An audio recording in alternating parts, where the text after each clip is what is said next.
Boa tarde a todos e a todas.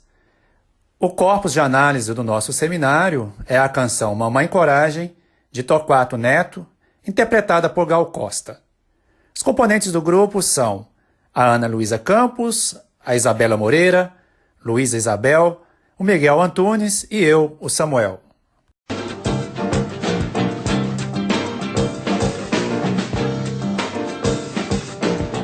Mamãe, mamãe, não chore, a vida é assim mesmo, eu fui embora. Mamãe, mamãe, não chore, eu nunca mais vou voltar por aí. Mamãe, mamãe, não chore, a vida é assim mesmo, eu quero mesmo, é isso aqui. Mamãe, mamãe, não chore, pegue uns panos pra lavar, leia um romance, veja as contas do mercado, pague as prestações. Ser mãe é desdobrar, fibra por fibra, os corações dos filhos. Seja feliz, seja feliz. Mamãe, mamãe, não chore, eu quero, eu posso, eu fiz, eu quis. Mamãe, seja feliz. Mamãe, mamãe, não chore, não chore nunca mais, não adianta. Eu tenho um beijo preso na garganta, eu tenho um jeito de quem não se espanta. Braço de ouro vale 10 milhões, eu tenho corações fora do peito. Mamãe, não chore, não tem jeito. Pegue os panos pra lavar, leia um romance, veja eu vir a morta virgem, o grande industrial. Eu por aqui vou indo muito bem, de vez em quando brinco carnaval, e vou vivendo assim felicidade na cidade que eu plantei pra mim, e que não tem mais fim, não tem mais fim, não tem mais fim.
Falando um pouco sobre a biografia do autor da canção, o Torquato Neto nasceu em Teresina, Piauí, em 1944. Ele foi poeta, compositor, jornalista, ator e cineasta. Filho do promotor de justiça Eli da Rocha Nunes e da professora primária Maria Salomé da Cunha Araújo. Ele se transferiu ainda adolescente, aos 16 anos, para Salvador, onde conheceu Gilberto Gil, Caetano Veloso e Gal Costa.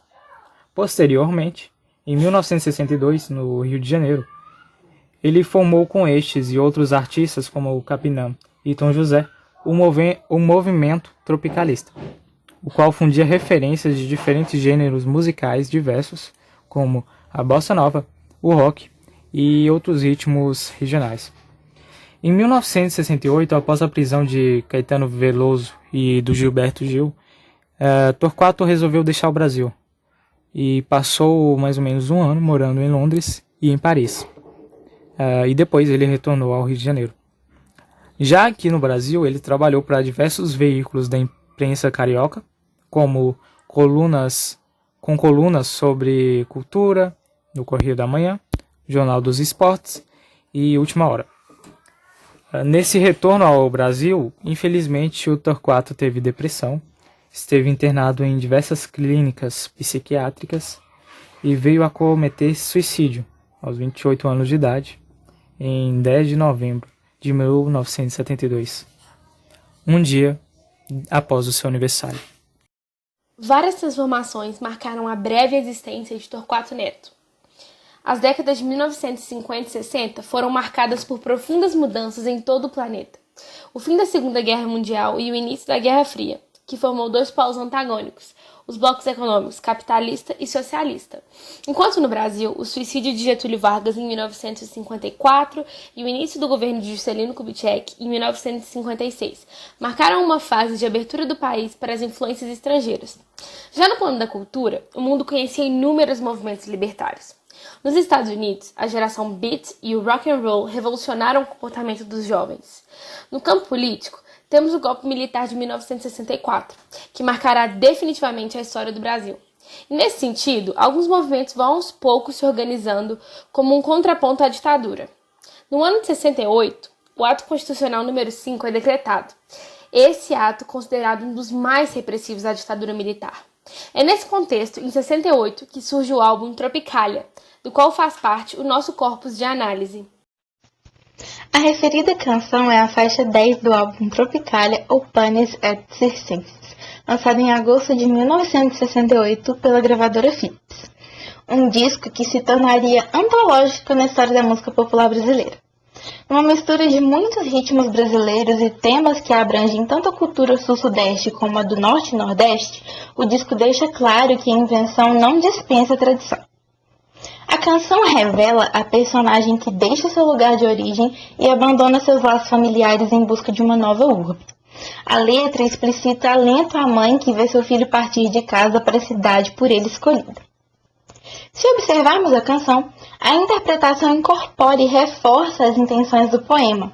A musicalidade tem uma alternância de tonalidade, expressa ora por uma suavidade, principalmente por ocasião da travessão em ser mãe, e em outros momentos a voz e os instrumentos ganham força e surgem intensos, contrapondo essa tensão estabelecida pelo eu lírico. Caracterização da mãe.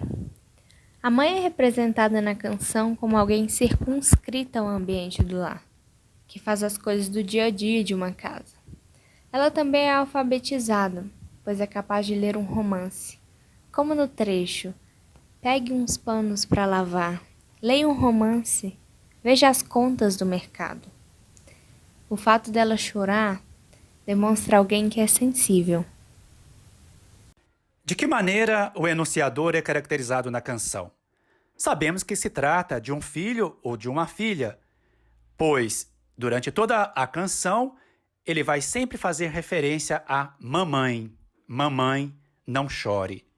O gênero do sujeito que se remete à mãe é indeterminado. Por isso, somos levados a pensar que se trata de um filho ou de uma filha. O enunciador é alguém decidido, resoluto, e diz: eu quero, eu posso, eu fiz, eu quis. Alguém que rompe com o vivido até então, que está decidido a construir uma nova vida. O enunciador parece gostar de romances, porque em 2 ocasiões ele sugere à mãe que leia alguns romances.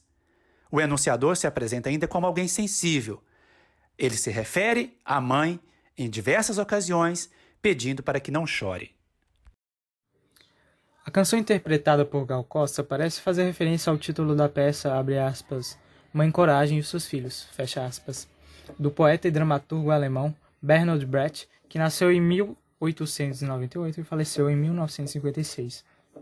A peça foi escrita em 1939 e é uma das 9 peças que ele escreveu na tentativa de conter o avanço do fascismo e do nazismo. O dramaturgo, seguindo os princípios brechtianos de drama político, escreve a peça situada na época da Guerra dos 30 Anos. Ela retrata o destino de Anna Fieling, apelidada de Mãe Coragem, que atravessa o fogo da artilharia de Riga e está determinada em viver da guerra. Durante o curso da peça, ela acaba perdendo todos os seus filhos, Queijinho, Elif e Catherine, para a mesma peça que a fez lucrar. Mas segue empurrando a carroça, cada vez mais velha, mais pesada e mais vazia, fazendo comércio com os soldados sem se importar com o exército ao qual pertencem, na tentativa de ganhar dinheiro para sobreviver durante a guerra, tirando proveito do momento e da situação. E fica aqui uma dúvida sobre o título da música. Ele poderia ser um pedido de coragem dirigido à mãe? O título parece imprimir um tom otimista, demonstrando que a mãe deva manter a coragem. O vocativo mãe, mamãe, é separado da palavra coragem por uma vírgula. E assim podemos observar o, abre aspas, coragem, fecha aspas, como um pedido, diferente da, abre aspas, mãe coragem, fecha aspas, de Bertolt Brecht, sem o vocativo. O enunciador pede coragem à mãe para enfrentar a situação de saber que o filho foi embora plantar a vida em outro lugar, significando assim que o enunciador faz um pedido para que a mãe tenha coragem. O verso "Mamãe, mamãe não chore" é reiterado ao longo da canção. Isso nos leva a pensar na tristeza que essa mãe sente com a partida do filho. Mamãe, mamãe não chore, a vida é assim mesmo, eu fui embora. Mamãe, mamãe não chore. A vida é assim mesmo, revela a dinamicidade que é a existência, esse vai e vem incessante, esse contínuo espetáculo que é a vida à espera do horizonte. Quanto mais dele se aproxima, mais se afasta. Eu fui embora. Mamãe, mamãe não chore. Mostra o desejo de não permanecer para sempre no mesmo lugar, de buscar novos horizontes. Revela essa tensão que é o existir, de ter que tomar decisões, como um pássaro que migra em busca de água para saciar a sede da existência. A vida é assim mesmo. Eu quero mesmo é isto aqui. Esse verso confirma a disposição do eu lírico de não voltar atrás em sua decisão. Eu quero mesmo é isto aqui. Ele encontra o seu lugar e, como veremos mais adiante, está feliz com essa nova vida. Mamãe, mamãe não chore. Pegue uns panos para lavar. Leia um romance. Veja as contas do mercado. Pague as prestações. Diante da inconformidade da mãe que não para de chorar, vemos que o eu lírico se dirige a ela e faz algumas recomendações. Muitas dessas são ligadas às atividades do lar, como lavar panos, pagar contas do mercado e as prestações. Até mesmo recomendações de leituras de romance como forma de se distrair, ocupando a cabeça com outras coisas, a fim de amenizar a dor e a saudade que a partida do filho ou filha deixou em seu coração. Ser mãe é desdobrar fibra por fibra os corações dos filhos. Seja feliz, seja feliz. O único momento na canção onde temos a presença de um travessão é no verso ser mãe. O excerto após o travessão traz uma outra voz social sobre o que é ser mãe e que consiste em desdobrar fibra por fibra os corações dos filhos e com a qual o enunciador dialoga. Apresenta aí uma caracterização do que é ser mãe, conceito de desdobrar, repartir, dividir em dois. Ser mãe é desdobrar fibra por fibra os corações dos filhos.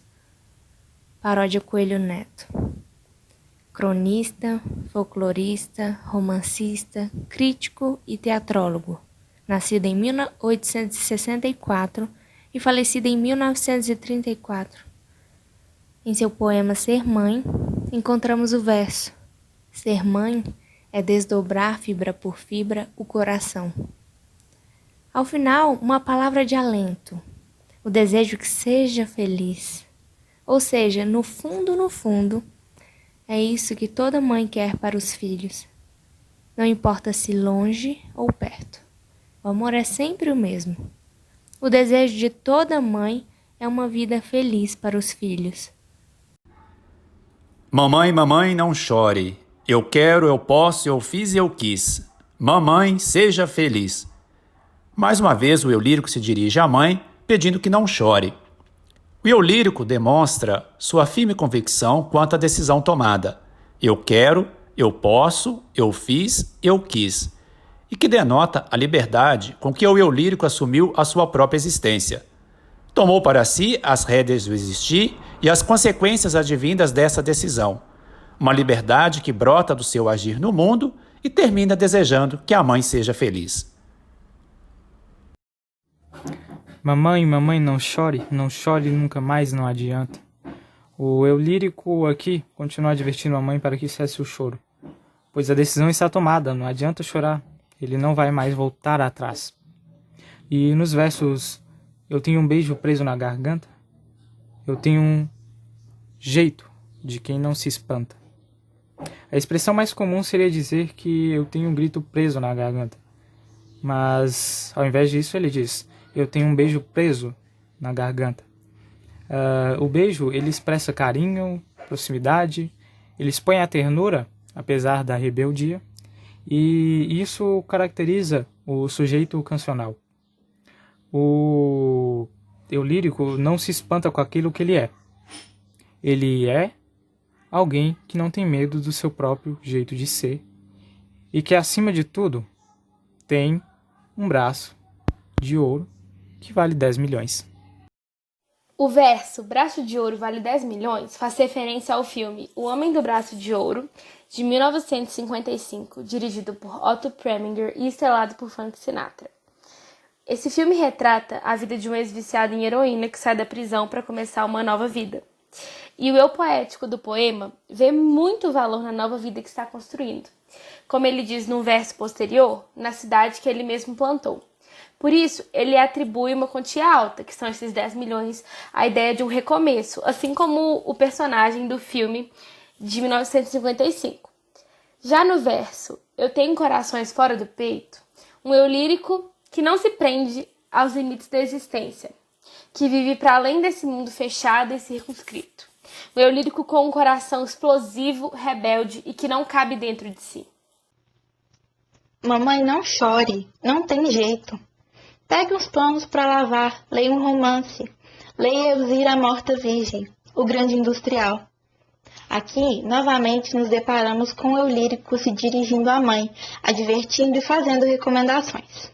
As leituras sugeridas, Elzira Morta Virgem e o grande industrial, parecem bem interessantes para compreender esse eu lírico e a sua relação com a mãe. As orientações dirigidas a ela invertem a relação mãe-filho, em que geralmente seria a mãe a dar conselhos ao filho, e não o contrário. Isso demonstra uma sensibilidade do eu lírico para com a mãe.